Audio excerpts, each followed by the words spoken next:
Ya, bersama IKIM, Inspirasi Inforia Islami.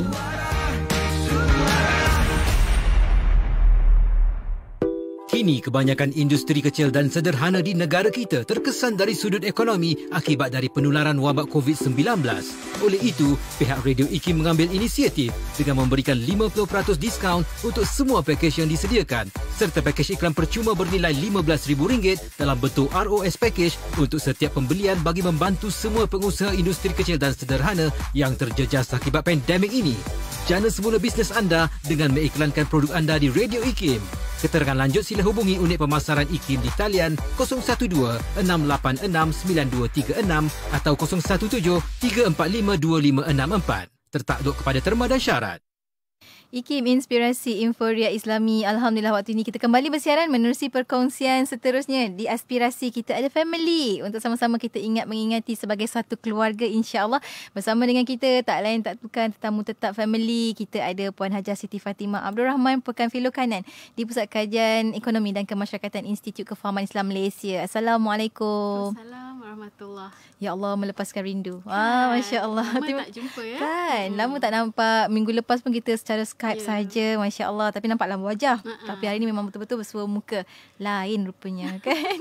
Masya-Allah, terima kasih kerana hadir sekali lagi Puan Hajah Siti Fatimah untuk perkongsian kita pada hari ini. Yang mana kali ini kita dah wawarkan juga tadi tajuk family kita hari ini berkaitan dengan keluarga kita dan juga fasa yang sedang kita lalui sekarang, iaitu fasa PKPP, pemulihan. Mungkin awalan ini boleh kita berikan sikit pengenalan untuk tajuk kita. Silakan. Terima kasih Yati. Assalamualaikum warahmatullahi wabarakatuh dan selamat sejahtera diucapkan kepada semua pendengar. Selamat bertemu kembali dalam rancangan Family. Hari Ahad lepas kita maklum Yang Amat Berhormat Perdana Menteri telah pun mengumumkan bermula 10 Jun hingga 31 Ogos 2020 Malaysia berada dalam fasa pemulihan ataupun PKPP pemulihannya. Pada fasa ini banyak perkara yang dulunya masa PKP atau PKPB kita tak boleh buat, sekarang kita dah boleh buat, dan salah satunya ialah pergerakan rentas negeri telah pun dibenarkan. Maka kita rakyat Malaysia ni bila dah terkurung hampir 3 bulan Yati dengar aja boleh rentas negeri tu memang excitednya, keterujaannya tu memang luar biasa lah Dan saya kira rata-rata ada dua perkara yang bermain di fikiran kita lah.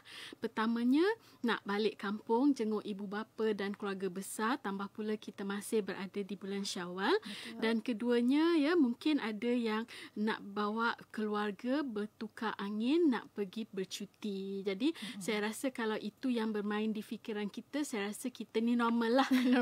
Normal. Jadi oleh kerana kedua perkara ini begitu dekat dengan keluarga ataupun family, saya pun buat keputusan untuk bercakap tentang keluarga kita dan PKP pemulihan. Saya harap ia dapat memberi sedikit sebanyak manfaat lah kepada keluarga-keluarga di Malaysia ini. Seperti biasa Yati kita minta para pendengar dan penonton FB Live kalau ada untuk beri sedikit respon kepada kita kan, daripada kita cakap seorang-seorang kan, biar kita dapat sedikit maklum balas dan interaksi dengan para pendengar. Soalan pertama, apa perasaan anda bila tahu perjalanan rentas negeri ini telah dibenarkan? A. Gembira, B. Biasa, C. Takut. Kedua, bagi yang gembira tu, perjalanan rentas negeri yang macam mana yang dia nak buat mula-mula sekali. Dalam banyak-banyak benda kita boleh buat, nak rentas negeri ni dia nak buat apa yang pertamanya. Jadi saya rasa sementara kita menunggu respon rakan-rakan kita tu Yati kita boleh berehat dulu, dan bila kita balik nanti kita harap kita dah ada sedikit sebanyak respon ataupun komen yang boleh kita kongsikan bersama. Betul. Ada orang dah melompat dah. Dapat berita tu terus melompat. Masya-Allah, rakan-rakan kita pun kreatif kan. Keluar je berita tu terus ada dah parodi macam-macam dah. Betul. Betapa excited, gembira, terujanya sebab dapat merentas negeri. Jadi pertama, apa perasaan bila dapat rentas negeri tersebut? Adakah anda suka, gembira atau biasa je sebenarnya? Biasalah kan. Ataupun takut. Apa yang anda takutkan pun boleh kalau kita kongsikan di FB IKIM FM ataupun di WhatsApp IKIM di 0112900404. Dan kalau anda nak merentas negeri, nak buat apa dulu? Kan apa dulu yang kita nak lakukan? InsyaAllah kita akan kongsikan lepas kita berhenti rehat seketika. seperti mana yang Puan Najah nyatakan tadi. Kita akan sambung selepas ini dengan jawapan-jawapan anda. Kita nak tengok apa jawapan anda, respon anda, apa yang rasional di sebaliknya, insyaAllah. Untuk anda teruskan bersama kami tentunya hanya di IKIM Inspirasi Inforia Islami.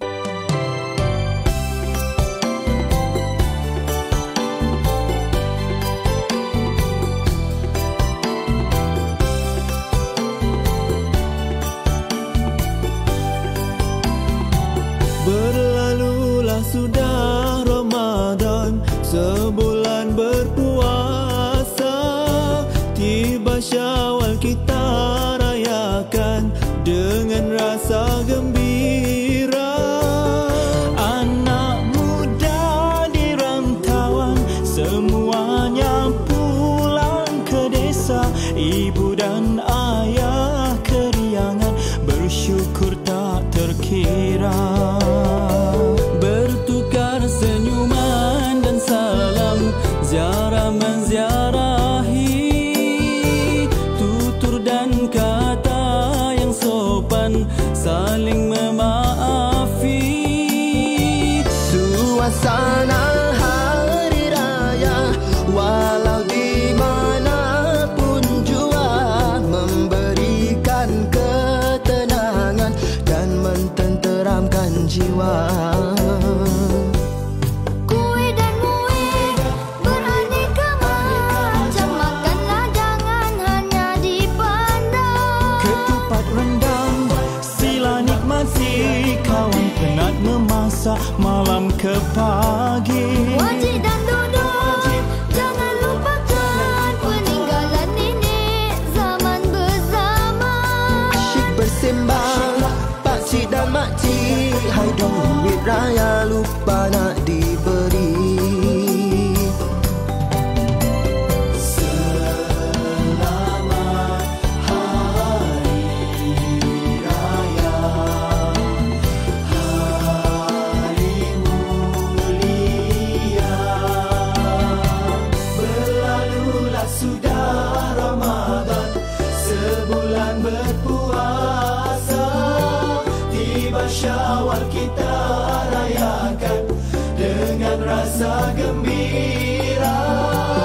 Anak muda di rantauan semuanya pulang ke desa. Ibu dan ayah keriangan bersyukur tak terkira.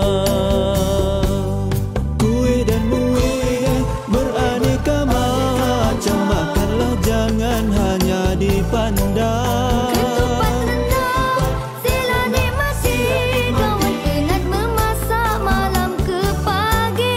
Wajib dan dodol jangan lupakan peninggalan nenek zaman berzaman. Asyik bersembang pakcik dan makcik, hai duit raya lupa nak diberi.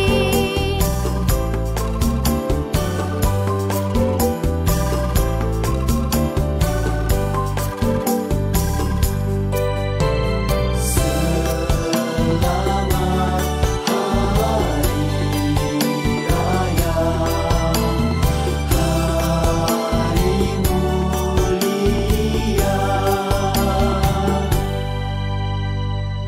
Inspirasi Inforia Islami tentunya hanya di Radio Institut Kefahaman Islam Malaysia. Ada yang rasa apa-apa tak boleh dengar lagu tadi kan, tiba-tiba berhari raya kita. Ya, ini dah masanya untuk kita. Ada sebahagian tu memang menjadikan masa ini adalah masa sesuai untuk berziarah kan. Hari tu tak dapat, kali ini dapat berziarah. Tapi yang penting kena ikuti SOP lah. Nanti insyaAllah Puan Hajah Siti Fatimah juga akan kongsikan dengan anda apa yang perlu kita lakukan. Cumanya kita nak raikan sikit respon-respon daripada sahabat-sahabat kita di FB IKIM, di WhatsApp IKIM, di 0112900404. Kita ada Marhamah Muhammad, Puan Najah, kata takut. Kata walaupun tiada jangkitan di kalangan warga tempatan, ingatkan balik bagaimana kluster tabligh dulu pernah jadi, kluster-kluster yang lain. Jadi ini pendapat beliau lah, maknanya ada kerisauan dekat situ.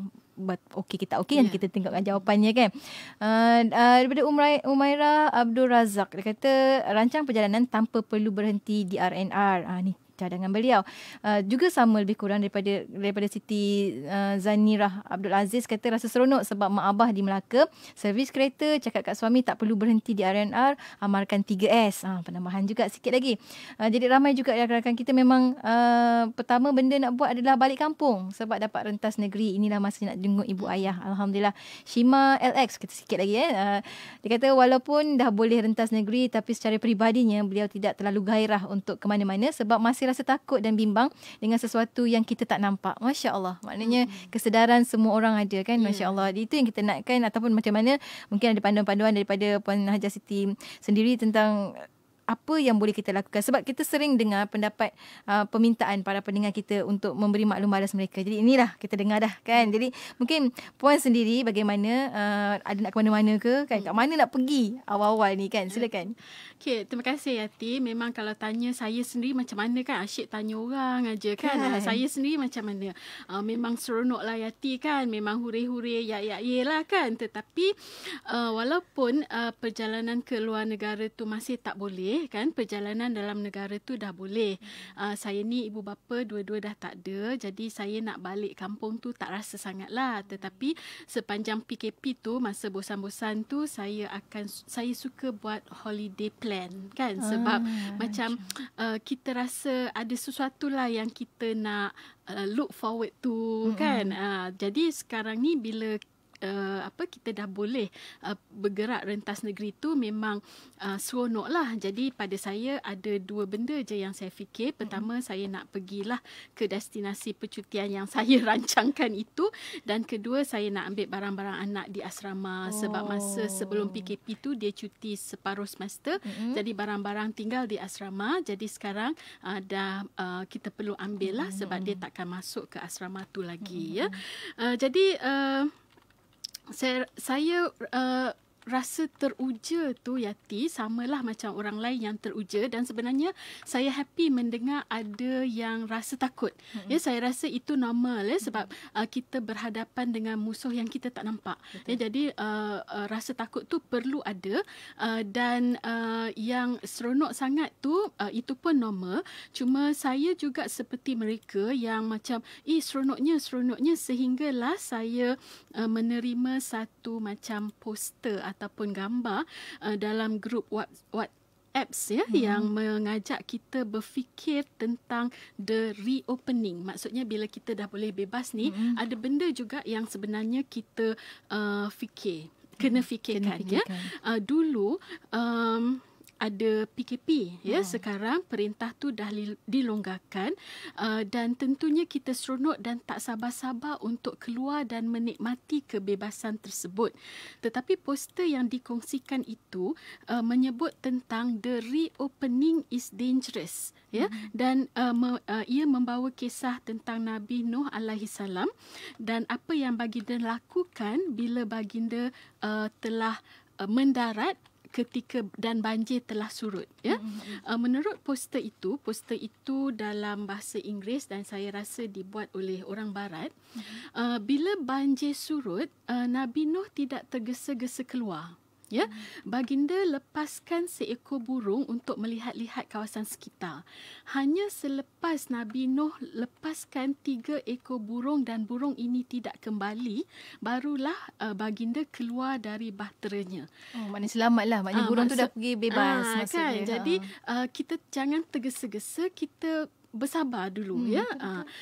Mungkin ini kisah dari tradisi Barat, Yati, dan saya pun cuba mencari-cari dalam tradisi Islam bagaimana kisahnya, dan alhamdulillah saya jumpa di laman web Pejabat Mufti Wilayah dalam Al-Kafi nombor 897 yang diterbitkan pada 13 November 2018. Menurut artikel ini, mereka ataupun Nabi Nuh terapung dalam kapal itu selama 150 hari dan mendarat pada 10 Rejab. ya, dan mereka kekal dalam kapal selama sebulan dan turun ke bumi pada 10 Muharram. Jadi maksudnya selepas mendarat, banjir dah surut, mereka tinggal dalam kapal itu selama sebulan. Tempoh masanya ya, Masya Allah. Jadi Nabi Nuh kekal selama sebulan, dan pada saya pengajarannya ialah janganlah kita tergesa-gesa untuk mengecapi kebebasan itu, sebab virus tu masih ada dan tambah pula kita tak nampak.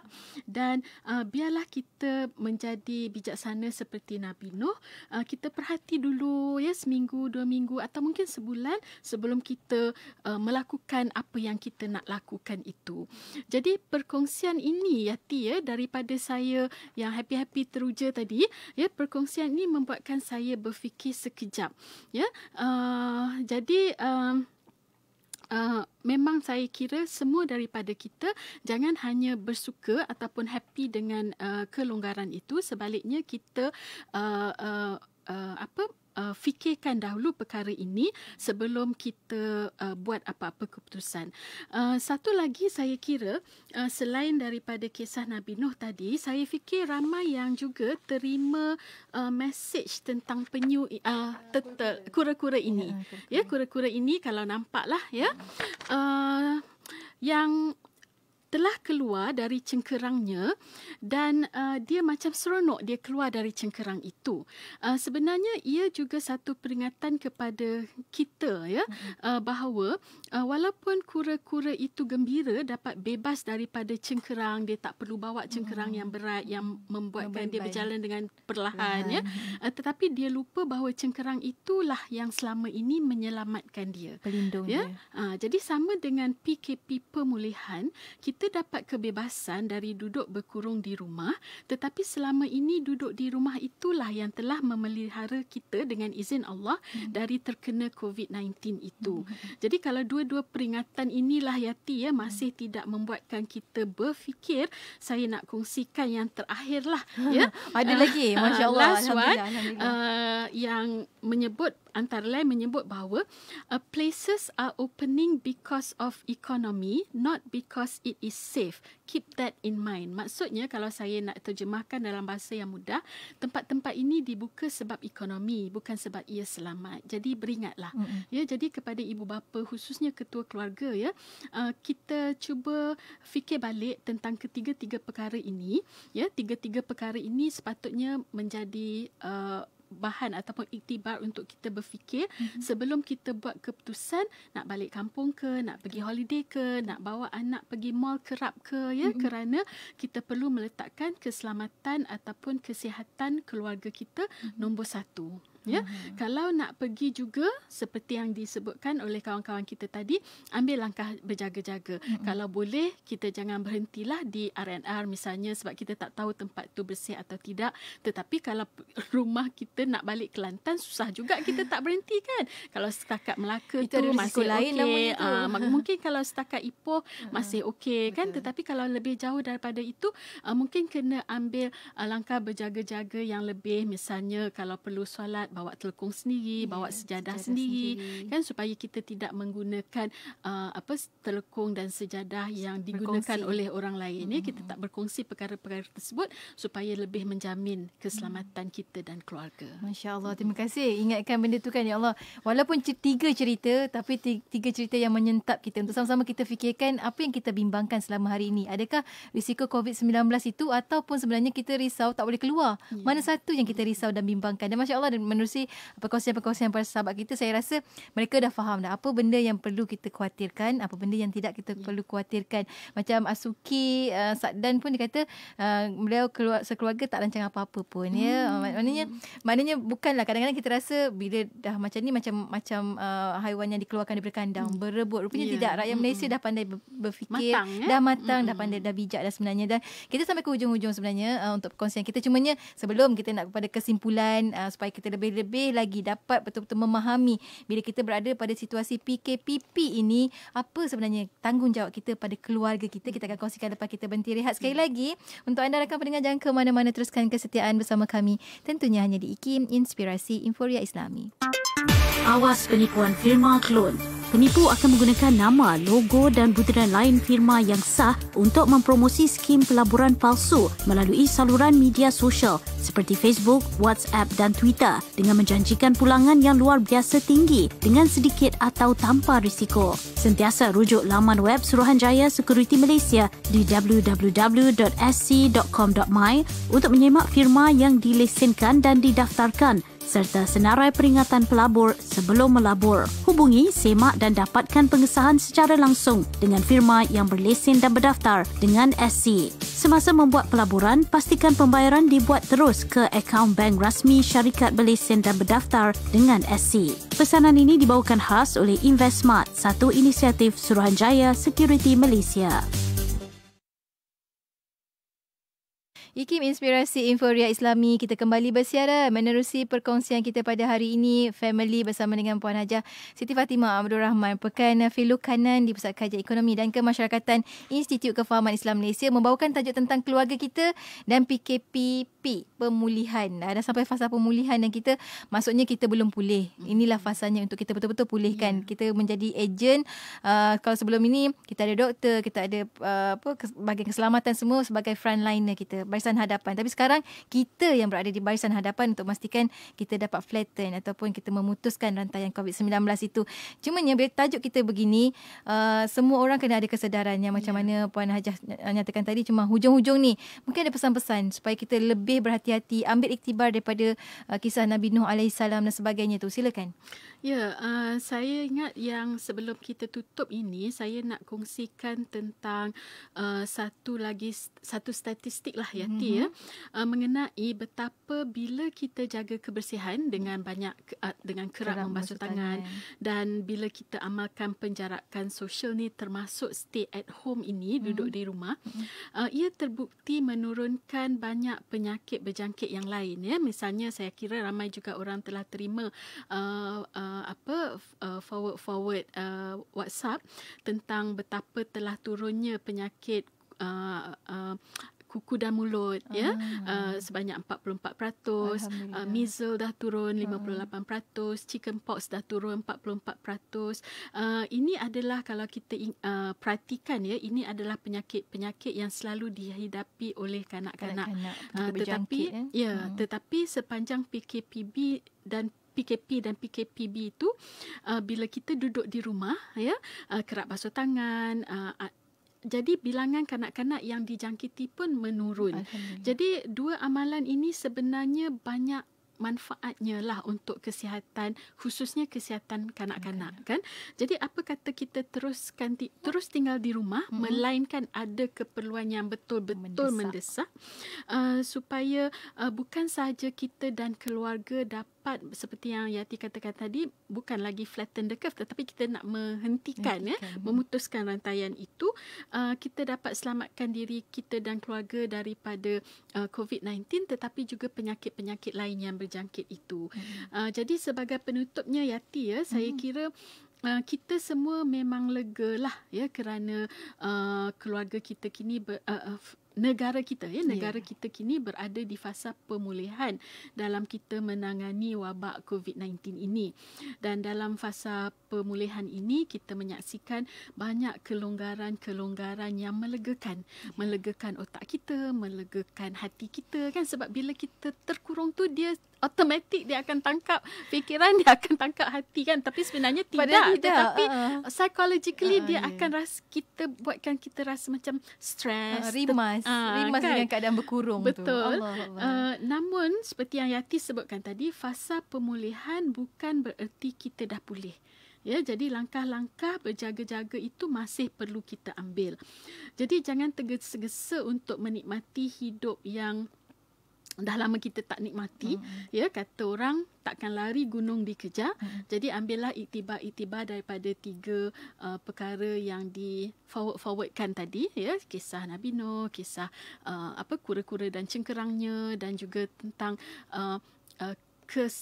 isu ekonomi, isu keselamatan yang perlu kita sentiasa fikirkan. Dan ingat juga yang saya sebut minggu lepas, la darar wala dirar, ya, iaitu orang-orang Islam, kita tak buat benda-benda yang memudaratkan diri kita dan kita tidak memudaratkan orang lain.